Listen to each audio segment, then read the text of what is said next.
with Rocco Fratelli. Rocco is one of my, I have two good friends, Chelsea and Chris Fratelli. This is their son. I think I've known you, how long have we known each other? Like since 12, 12 years? Since I was like 3. Maybe even a little older than that. You were tiny when you guys moved to Carlisle, and I met Chris. Chris is a lender.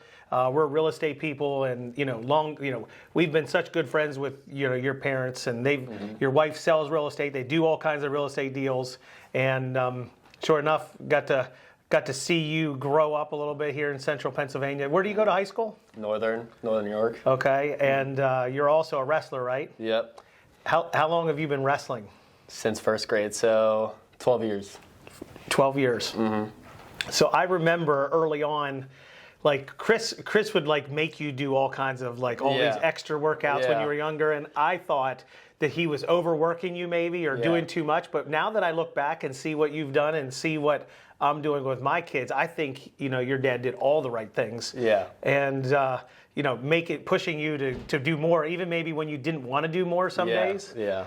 But I think it paid off. I think in junior high, didn't you make it like to the junior high state finals at one? Yeah, I was. My only goal was just to place. Like it was a stack bracket too. Like I had some like national ranked kids in it too, and I pulled up some major upsets and made it to the finals. Yeah. So fast forward, you wrestled all through high school. Mm-hmm. You're now actually committed to where? Lock Haven. Lock Haven, Division I, right? Yep. That's the real deal. The coach at Lock Haven is a former Penn State wrestler, I think, and I'm following him on Facebook, and they're getting some All-Americans and some high-placing guys. Yeah. So is it Noto like an All-American right now? Yeah, he got 4th last year, and then got 3rd this year. He lost to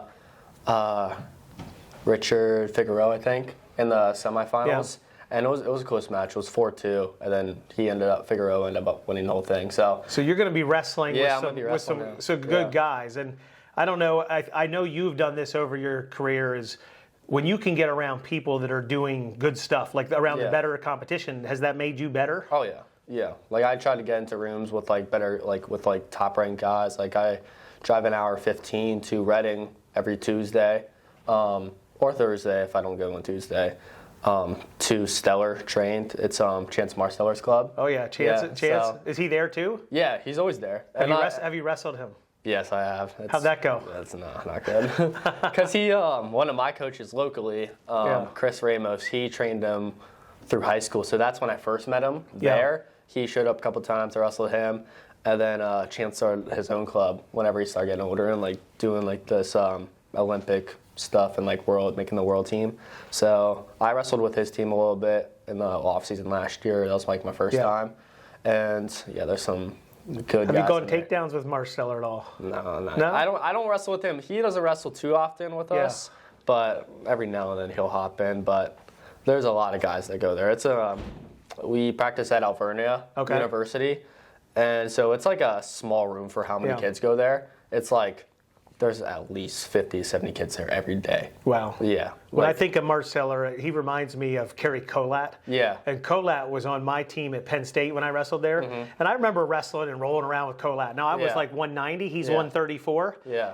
He was slick. Yeah. I couldn't even stop him from getting in my leg back then. Mm-hmm. So did he transfer to Lock Haven? He did, but I remember being at some camps, and but he was at Penn State when I was there. Yeah. I got to watch him the one year. He was a vicious wrestler. There was I've never seen anyone in my history of wrestling that someone that could do what that guy could do. Yeah, I was lucky to meet him too because he's now coaching at Navy. So I went on a visit there. So it was between Navy and Lock Haven. And how do you make that decision? They're quite differences, aren't they? So my parents were all for the Navy. They're like, if you get a scholarship in Navy, you're taking it, you're going. And I'm just like, I visited Navy and I thought it was super cool. And the coaches kept in contact well,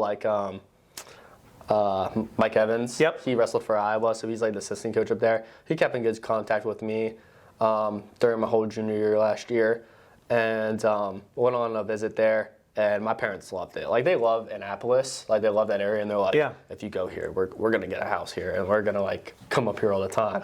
And, it wasn't putting pressure on me. But at the same time, I'm like, hey, well, I need to take more visits. And I want to go explore. And so I really did like Annapolis and the Naval Academy. Yeah.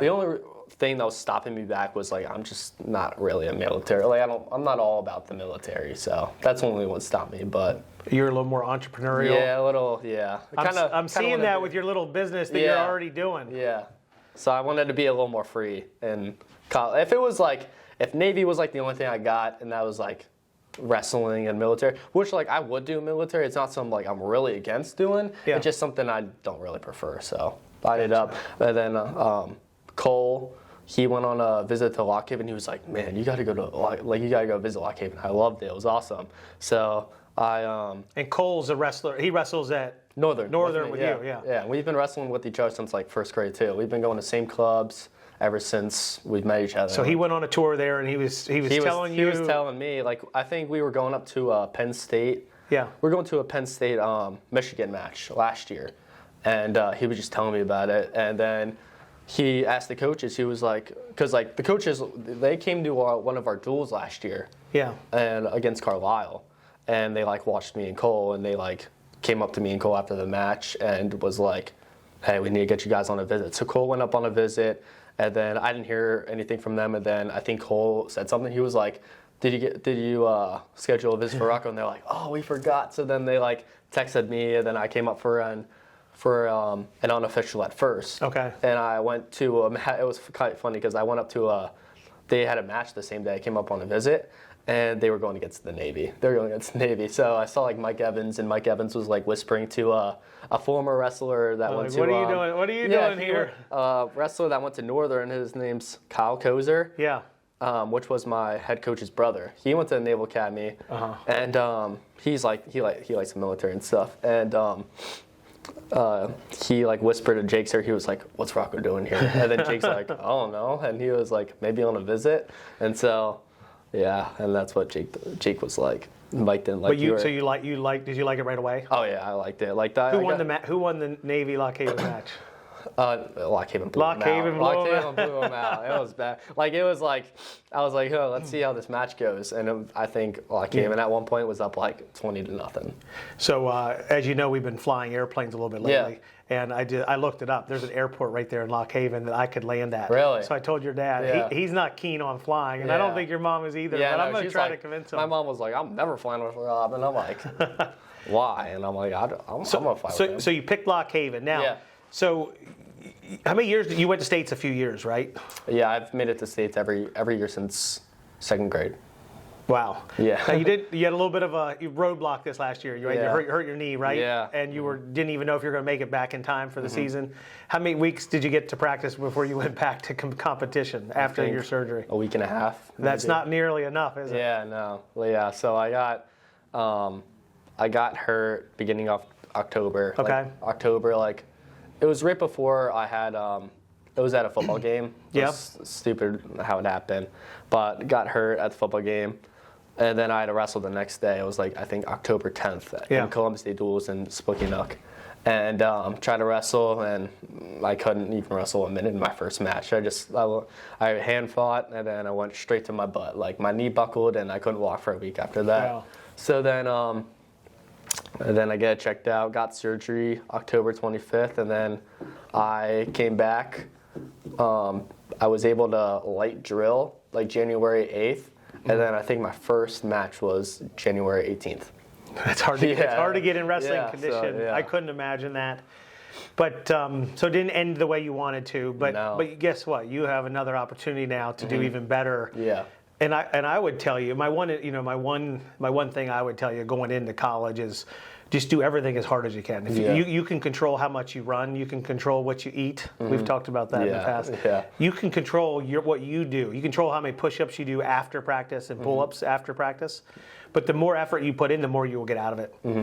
Looking back, I even though I did well, I really there's things I could have done. I was a good runner. Yeah. But I could have done more after practice, but there's always more you could do. So my thing is do as much as you can and don't have any regrets. Yeah. So just because you didn't do what you wanted to do in high school, and I didn't do what I wanted to do in high school, but I was able to attain more in college, and it's the mental thing. Yeah, I know. You're going to get beat down a lot. Yeah. and it's how it's just how you keep going forward. You keep getting better every day. When you're in the practice room, don't go to the easy ones. Oh yeah, no. Like you already do this now. You're going and practice. I know, and I'm going with like the same guys I always do, same group of guys. Which I mean, they're good. They're like state placers and stuff. And but you go find Noto as much as you can in that room, and then do your best to go after him. Yeah, like now in Stellar, there's always been like it's kind of a bit like divided up in groups a little bit. Like you'll have your little guys, and then you'll have like the studs in the middle, like the nationally ranked guys, like the 2-time state champs, like Chance's main guys that go there like every the 3 days a week he hosts his practice. And then there's like I would say my group, it's good guys like state qualifiers, like state placers, like high state placers, and multiple state placers, and we kind of stick to each other. But like I've been getting some more wrestling in with like Colin Rath. He's a 2-time state champ. He's going to University of Missouri, so always go towards the better ones. Yeah. When I was at Penn State, there wasn't really any room to go to any bad ones when I was there. Yeah. So. There was usually, but even in our room, there was some that weren't as good. But I never went that route. I was always looking for the tougher competition, and I pushed myself as hard as I could every time. And it's a mental thing. Yeah. Just because you mentally can't do it today doesn't mean you can't do it tomorrow. Like you can't let somebody or something get in your head. Yeah. Plus, like getting beat up by like the better guys, it makes you better. So like even though you don't want to, it does. Yeah. When you take better. that beating, it's like like what did I do in that beating? Yeah. How did I screw that up? Like, what did I do wrong? What can I do to get better? And then lean on your coaching to try to get better. And if the second you start seeing a little success, it can get better. Yeah. And guess what? That turns over into business. When you get out of college, if you can fight through, get in that starting lineup, fight through and get to nationals, fight through and get on that podium, that's just what real life is. When you get, because I will tell you, I've had more failures than I've had successes out here in real life. Yeah, I know. I've heard a lot. I've heard a decent amount of them. But it's how I react. Like if I got mad and say, well, I can't do this or this isn't going to work, I would have quit a long time ago. When Orrstown told me I couldn't get a construction loan back 20 years ago, they said, well, your dad has a construction loan. If I would have stopped then, like it would be over. But I went to a different bank. I begged and pleaded, and I didn't get mad at my old bank. And fast forward a couple of years, I turned around, that Orrstown bank that said no to me turned around and gave me my biggest loan I've ever had. Yeah, that's crazy. So you just, and I didn't shut them down. I kept working at it, kept telling everyone what I'm doing, and and it came around. So you need to do the same thing. Yeah. So you said you are leaning towards Lock Haven because you want to be more free. Yeah. Well, you're an entrepreneur already, right? Yeah. So what are you doing? So I started car detailing. Car detailing business. Yeah. And I see you're doing a lot of cars. Like it's crazy. So whenever I was hurt and I was like barely walking, I was like had a brace on, limping. Yeah. And like I've had a job here and there, like whenever like non-wrestling season, like it's been like hard for like me to like maintain a job just because of like how big wrestling is a part of my life and just like. Just because of wrestling, it's just hard to me. Like I have a job in the summer, then like I'll tell them I have wrestling season, so then I'll like get laid off or something like that, which is fine. Which is fine around my age, and then so this it was Christmas break. I think I got in another one of those arguments with my dad and my parents saying like you're spending too much of our money and the situation going on with my dad.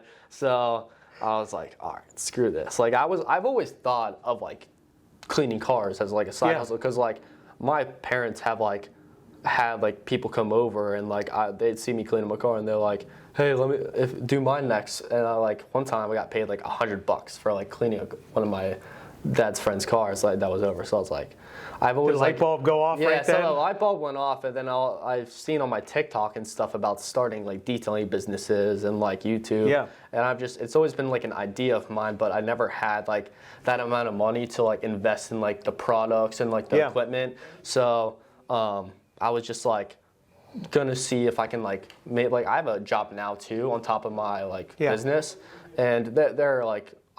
They've kept me while I was injured, in the wrestling season. So it's like another income. So I was like planning on just like saving up the money to like where I can get the bare minimum like equipment and products. So one night I think after I texted my mom after I got like in a little argument with my dad. I was like, I'm starting my own detailing business. I don't care. I don't care. I'm just going to post on Facebook to see who's interested. And my mom was like, sure. And so my mom didn't really think I was going to post on Facebook. And so an hour later, she saw on Facebook that I was like, basically saying like, hey everyone, I'm very interested in like starting my own detailing business. I would just want to see headcount if anyone would be interested in getting a car detailed. And like, I don't really use Facebook. Like at the time, I didn't really use Facebook. I would just go on there to see like what was going on. Yeah. And out of nowhere, like I would say like 50 comments just of people that wanted their car detailed. And at the time, that was like a lot. Like just like at the time, like I was like, whoa.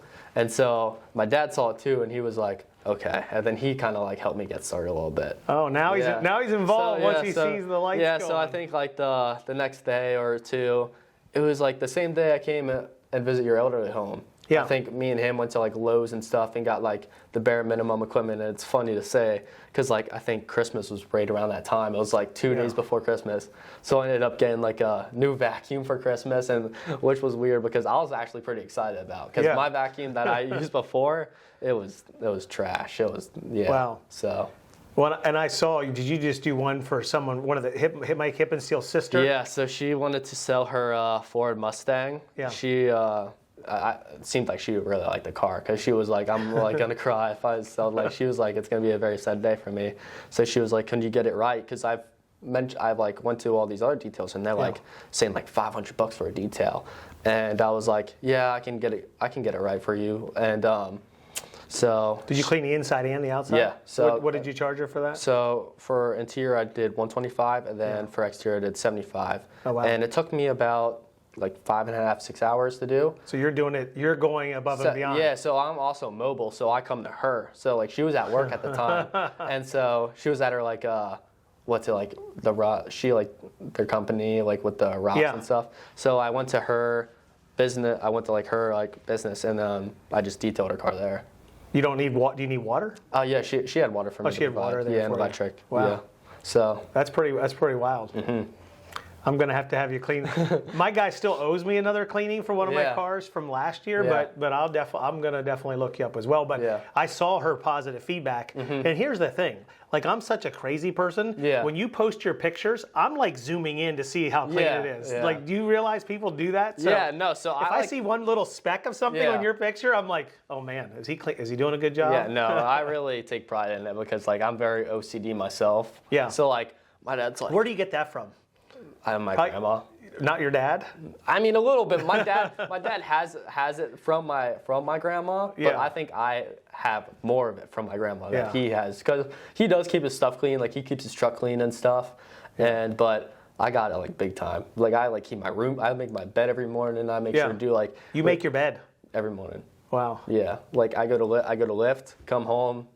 Make my protein shake, eat breakfast, and make my bed, get ready for school. So I make sure my room's just spick and span. Plus my car. I clean So how is your communication when someone reaches out to you or calls you or texts you? Are you responding as quick as you can? Yeah, I try to respond within that day. Or like I don't even like I'll be like detailing a car and I'll see it, but like I make sure I want to get that car done. Yeah. So like I had someone reach out yesterday while I was detailing a car, and I wanted to answer them, but I mainly answer them within like the day. So. Yeah. And you're not overcommitting. You're not saying you could do it and then not do it. Yeah, no, I've never had, like whenever I was in wrestling season, there was times where I just had to because of like practice and stuff. Yeah. But like now since I'm just like, I'm only practicing like 2 days a week before like college and stuff, I've been like my main time is like for like I've been really pursuing and detailing. So whenever I say like, hey, I'll be there this time, at this place, I'm going to be there. Yeah. And if something comes up, you let them know, right? Yeah. Right up front. Yeah. Yeah. That's all people want. Good communication.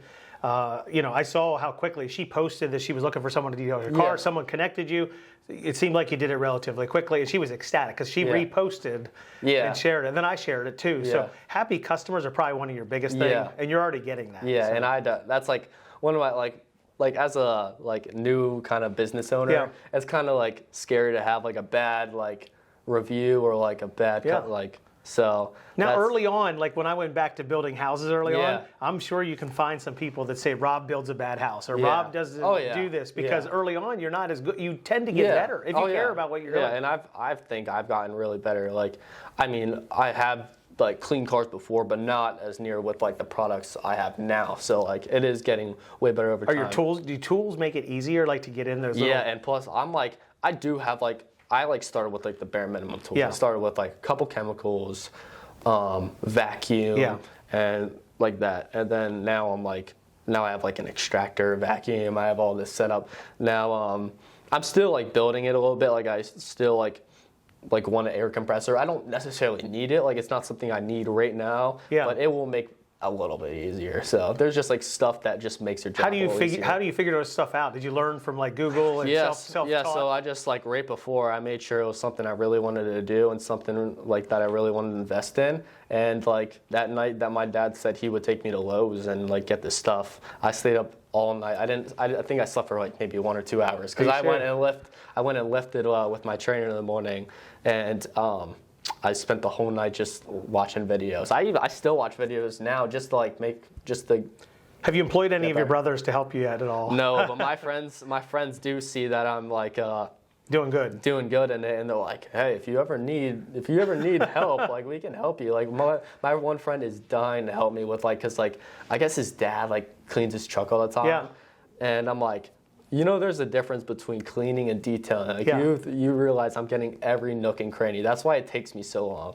So even my dad was like, is there any way that you can shorten like your job? And I'm like, not really, because I want if you're detailing, you're dealing. I want a satisfied customer, plus I'm getting every crack. Like I don't want to leave anything behind. Do you have to buff? Are you into buffing the outside yet, or any? I haven't got to that yet because I'm just like a little like about it because like I just want to. You don't want to mess up a car. Yeah, I really don't want to mess up a car. That's like my biggest fear. Plus, so. And most detailers don't buff anyway. Yeah, they don't buff anyway. But like I have just gotten into like exterior, just because the weather started getting nicer out. So I'm really starting to invest in exterior, but like my guy can do he did my Corvette a couple times. He never needed to use water. He could just do it all inside the exterior. Yeah.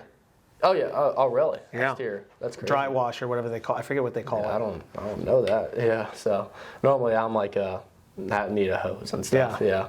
There's ways to do it without it. Yeah, that's crazy. I've never heard of that. I don't know what it is or how he does it. Yeah. I don't know if he's BSing you or No, because the car literally it was wintertime. We were not taking that car outside, so he did it all. He did it all in my garage. What was it? Air? Dry wash. You just have to like. How do you detail the exterior of a car without actually using a hose? Yeah, I mean, I know that. I definitely know there's ways, but I've never seen that. I never watched him. Yeah. All I know he was there for 4 or 5 hours. Oh yeah. And the car is brand new looking to begin with, but it's all the nooks and crannies. Yeah, you need to worry about the nooks and crannies. But I think so. Here's the next thing. So money you're making. Yeah. Are you going to save that to invest? Do you understand that mindset? Yeah, I know. And I watch your videos all the time. So if you start making money and you spend it, like I get it, you're going to have to reinvest it into some of your equipment. Yeah.